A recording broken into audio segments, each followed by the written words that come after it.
Magandang araw mga bata. Ako nga pala si Ginoong Lloyd J. Pitogo at pwede akong tawagin Ginoong Pitogo. So maaari ba kayong tumayo para sa ating panalangin? Opo. Sa ngalan ng Ama, ng Anak, ng Espiritu Santo. Angel of God, my guardian dear, to whom is love, to makes me hear. Ever this day, be at my side, to light and God, to whom Amen.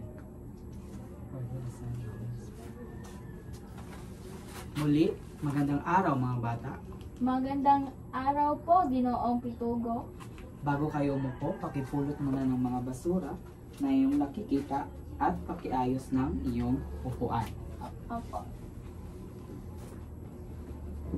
Okay, maraming salamat. So bago ko simulan ang lahat, meron muna tayo dito mga alituntunin. So una, pakibasa. Makinig na mabuti sa guro. Pangalawa. Hindi magsasalita kung hindi kinakailangan. Pangatlo. Umupo ng maayos. Pang-apat. Itaas ang kamay kung may gustong sabihin o gustong sumagot. Okay. At panglima. Maging mabait at magalang palagi. Okay, maraming salamat. So, bago tayo magsimula sa ating paksang tatalakayin, ay magkakaroon muna tayo ng activity. So, ang gagawin nyo lang ay sasabihin kung ano ang nakikita ninyo sa larawan. So, unang larawan. Ito po ay punong kahoy. Okay. Pangalawa. Bahay kubo. Okay, magaling. Ang pangatlo. Silid-aralan. Okay. Ang pang-apat ay. Ito ay tubig ulan. Okay, magaling. So, base sa ating activity na ginawa, meron ba kayong napansin sa mga salita? Hindi po. Wala po. Wala ba kayong napansin sa mga salita na magkasama? Wala po. Okay, so ano kaya ang tawag sa salita na pinagsama? Hindi po namin alam. Okay, bago natin malaman yan, meron tayo ditong ating layunin. So, pagkatapos ng 45 minuto na talakayan, ang mga mag-aaral sa ikatlo na baitang ay inaasahang una, matutukoy ang kahulugan ng mga tambalang salita na nananatili ang kahulugan. Kalawa, magamit sa pangungusap ang tambalang salita, hindi nagbabago ang kahulugan. Pangatlo, may pakita ang pagsunod sa paggamit ng tambalang salita at ang panghuli ay napapahalagahan ang tamang pagbuo at paggamit ng tambalang salita. Okay. So balikan natin ang tawag sa dalawang pinagsamang salita. So ang tawag sa dalawang pinagsamang salita ay pakibasa. Tambalang salita. Okay, tambalang salita. Alam niyo ba kung ano ibig sabihin ng tambalang salita? Hindi po. Okay, so pakibasa. Tambalang salita. Ang tawag sa mga salita na may kanya-kanyang kahulugan. Okay, so ang tambalang salita, ito ay ang mga salita o dalawang salita na pinagsama upang makabuo ng makabagong salita. So kadalasan, nananatili ang kahulugan ng pinagsamang mga salita. Minsan naman ay nabubuo ang ikatlong kahulugan. So meron ako ipapakita sa inyong mga halimbawa. So dito, ito ay ang halimbawa sa mga nakakabuo ng ikatlong kahulugan. So una, ang salitang matanglawin. So ano ang unang salita? Mata. Ang pangalawang salita? Lawin. So kapag ang dalawa ay pinagsama, ito ay magiging matang lawin. at ang ibig sabihin ay malinaw na paningin. So makikita ninyo na nakakabuo siya ng ikatlong kahulugan. Ang pangalawang halimbawa naman ay bungang araw. Ang unang salita ay bunga, bunga. Ito ay makikita sa mga puno. At ang pangalawang salita ay araw, kapag pinagsama, ito ay magiging bungang araw, okay, bungang araw. Nang ibig sabihin ay ito'y sakit sa balat. Ang pangatlong halimbawa ay balat sibuyas. So ang unang salita ay balat, at ang pangalawa ay sibuyas, kapag pinagsama, ito'y magiging balat sibuyas. So ang ibig sabihin ng balat sibuyas ay maramdamin, maiyakin or malungkutin. So sa tatlong halimbawa na ito ay nakakabuo ng ikatlong kahulugan or ikatlong salita. So dito naman, ito ang mga halimbawa na nananatili ang kahulugan. So una, bahay, kubo. Ano ang unang salita? bahay, At ang pangalawang salita?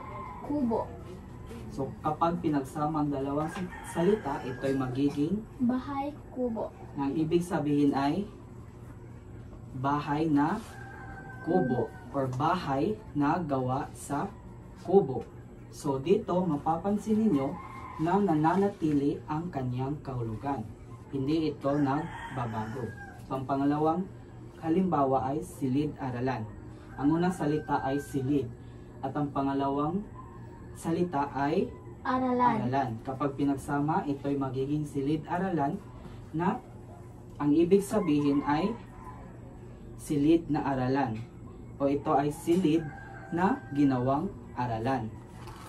Ang pangatlong halimbawa naman ay punong kahoy. So dito, ano ang unang salita? puno, At ang pangalawang salita ay kahoy, so kapag pinagsama, ito'y magiging punong kahoy, okay. Na ang ibig sabihin ay kahoy. Kahoy pa rin. Hindi nagbabago ang kanyang kahulugan. So ang panghuling halimbawa naman ay tubig, ulan.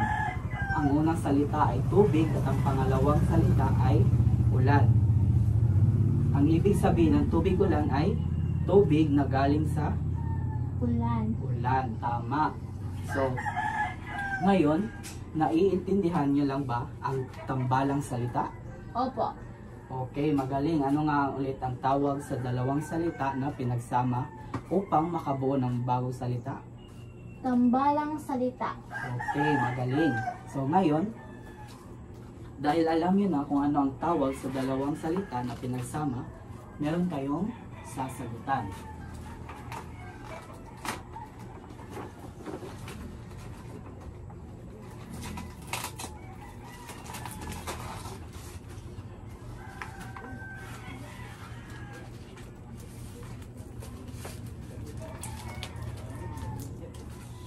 So dito, pakibasa ang panuto. piliin sa loob ng kahon ang angkop na tambalang salita na nabubuo sa bawat pangungusap ayon sa kahulugan nito.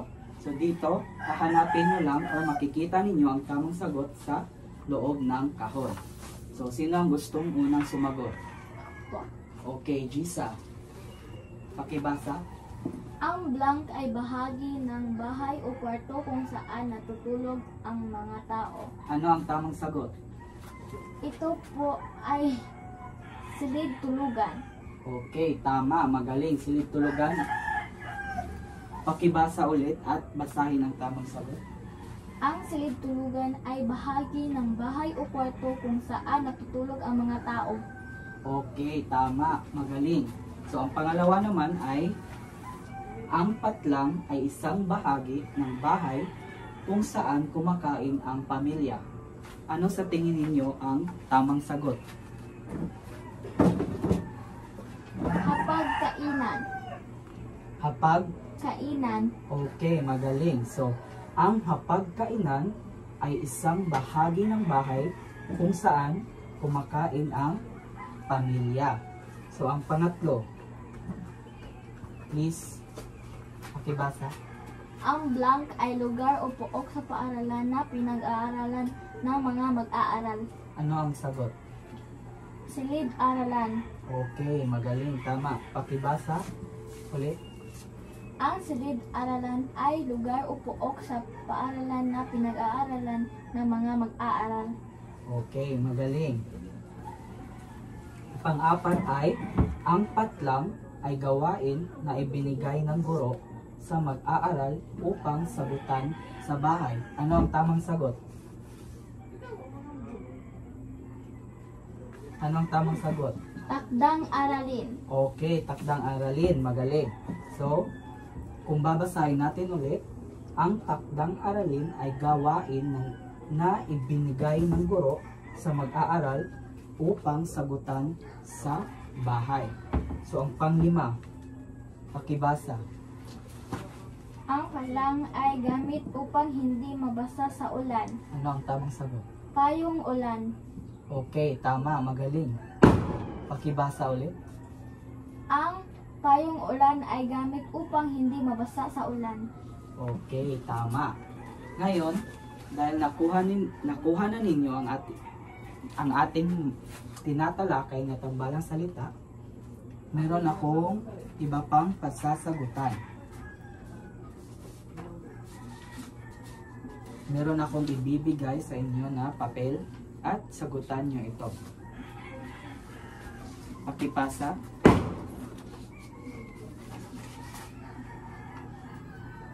Pakibasa ang panuto. Panuto, tukuyin ang kahulugan ng bawat tambalang salita. Bilugan ang tamang sagot. Okay, pakisagot na.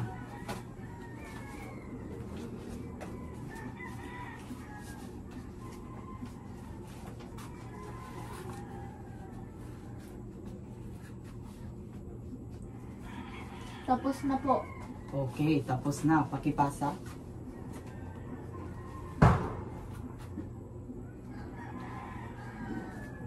Okay. So ngayon, tatanungin ko kayo kung meron ba talaga kayong natutunan sa ating paksang tinalakay ngayon. So, uulitin ko, ano nga ang tawag sa salita na pinagsama upang makabuo ng bagong salita? Ang tawag, Yes.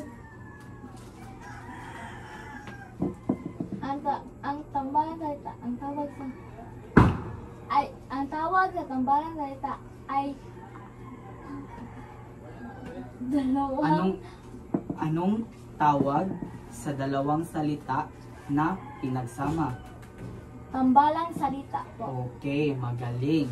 So ngayon, magbigay ka naman ng halimbawa ng mga tambalang salita na nananatili ang kahulugan. Bahay kubo. Okay, bahay kubo, ano pa? Silid-aralan. Silid-aralan, ano pa? Punong kahoy. Punong kahoy, ano pa? Tubig ulan. Tubig, ulan. Okay, magaling. Maraming salamat. Maray ka ng umupo. So, ngayon, meron akong takdang aralin na ibibigay sa inyo. Ito ay ang makinig. Ito ay kayo ay kailangan bumuo ng 5 pangungusap na may tambalang salita na hindi nagbabago ang kahulugan. Isulat ito sa inyong kwaderno. Naiintindihan niyo lang ba? Opo. Okay. So, ngayon, dahil tayo ay patapos na sa ating klase, meron muna akong sasabihin sa inyo. So, sa pagtatapos ng ating klase, naway patuloy ninyong pahalagahan ang wika at mga salita, lalo na sa mga tambalang salita na ating tinatalakay ngayon. Dahil tulad ng mga ito ay nagbibigay linaw ng inyong kaalaman at pagkatao sa hinaharap. Okay, naiintindihan niyo ba, class? Naiintindihan po. Okay, so ngayon bigyan ninyo ng 5 palakpak ang inyong sarili. 1, 2, 3, 4, 5. Okay, maraming salamat. Maaari ba kayong tumayo para sa panalangin? Opo. Sa ngalan ng Ama, ng Anak, ng Espiritu Santo. Amen. Angel of God, my guardian dear, to whom His love commits me here. Ever this day, be at my side, to light and God, to hold and God. Amen. Nga ng Ama, ng Anak, ng Espiritu Santo. Muli, paalam at maraming salamat mga bata.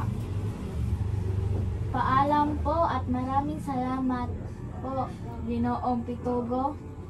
Maraming salamat.